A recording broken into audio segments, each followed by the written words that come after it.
Environmental activist Manikanta Mutum gi team Mahousa team gi Shanaroi Shing gi Kumja lising ani kun manga gi uniform Yenthokkhre.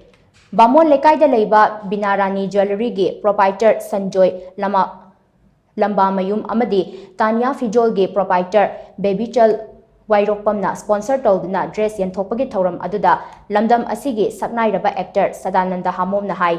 Mahousa team asi lamdam asigi YouTuber Saisakpa actor amadi official kayana punsillaga semba team amakhakni team asina lamdam asigi mafam kayada chattuna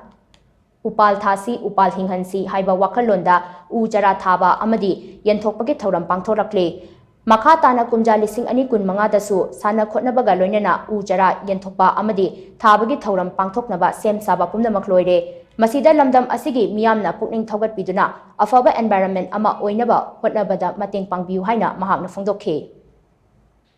Ai pharba numit December ki tang 23 nomaiding numit asida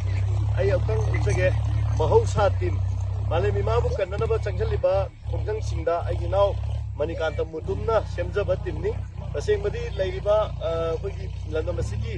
Chilinaw singnasu malemi ma kan base koi punama ki thawdang ni khallaga sum sanajabani sanajabasida pawgel pijabani u thasi ima bu sangansi malemi ma si amukhanna asang mo henji haidana sinjaba football gi team ni mafam da sanaba chachabani hakchang phana leiba haibasisu